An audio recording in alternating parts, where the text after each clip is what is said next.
تخيل معايا انك تبقى ماشي في شوارع اسبانيا، فجأة تسمع صوت جيتار حزين، صوت بيغني بكل احساس وبيخبط برجله على الارض بايقاع قوي. ده بقى مش مجرد موسيقى، ده فن الفلامنكو، ده تاريخ كامل ليه اكتر من 200 سنة، فيها اسرار وفيها معاناة وليها قصة كتير. هتتفاجأ اكتر بقى لما تعرف ان الفلامنكو مش فن اسباني بنسبة 100%.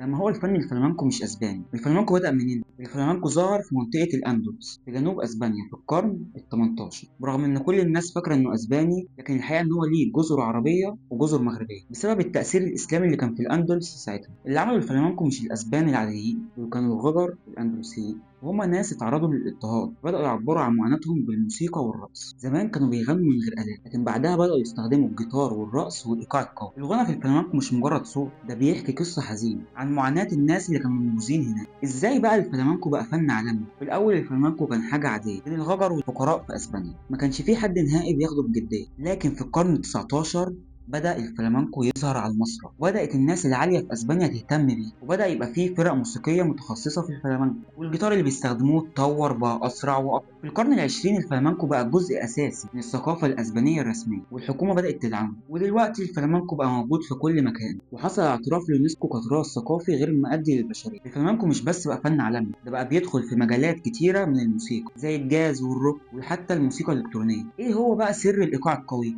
أي حد بيسمع الفلامنكو لأول مرة بيحس إن الإيقاع مش مظبوط، لكن في الحقيقة الإيقاع بيبقى معقد بطريقة غريبة، والإيقاع ده بيبقى محسوب بنسبة 100% وبدقة مظبوطة. وفي أنواع كتير إيقاع مشهورة، كل نوع من الإيقاع بيبقى ليه مشاعر مختلفة، في الحزين وفي اللي بيحفز بالطاقة وفي اللي مليان تحدي. طب إيه هو سر التسقيف والإيقاع القوي بالرجل؟ يعني حتى الرقصة نفسها بيبقى فيها خبط بالرجل على الأرض، بيكون سريع وبدقة عالية. دي واحدة من أصعب المهارات اللي بيتعلمها أي رائس فلامنكو. إيه هو سر الروح الخفية للفلامنكو؟ كلمة أسبانية معناها الروح، دي حاجة مستحيل تدرسها أو تتعلمها. هي اللحظة اللي فيها المغني أو العازف أو الراقص يبقى في حالة اندماج كاملة مع الموسيقى.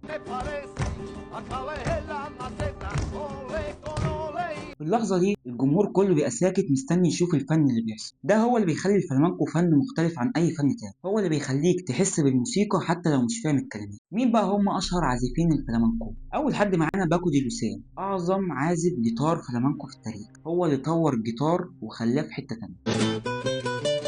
تاني حد معانا هو كامارون دي لا اسم، مغني فلامنكو اسطوري، صوته كان مليان احساس وغير شكل الغنى في الفلامنكو. تالت حد معانا هو خواكين كورتيس، رائس فلامنكو عالمي، دمج الفلامنكو من المسرح والباليه وعمل عروض كتير اسطوريه. طب انت تعرف ان في ناس بتتعلم الفلامنكو ده في مصر؟ في مدارس مخصصه لتعليم الفلامنكو، وفي مغنيين مصريين استخدموا تاثيرات الفلامنكو في اغانيهم زي عمرو دياب في اغنيه نور العين اللي فيها لمسه جيتار قريبه من الفلامنكو. وكمان في الافلام والمسلسلات اوقات بتلاقي مشاهد فيها رقصه فلامنكو. لكن عامه الفلامنكو مش مجرد فن، ده حياه كامله وبيحكي معاناه ناس عاشوا بين الالم والتمرد. كده نكون وصلنا لنهايه فيديو النهارده. متنساش تشترك في القناه وتعمل لنا لايك وتقول لي كومنت برايك. سلام.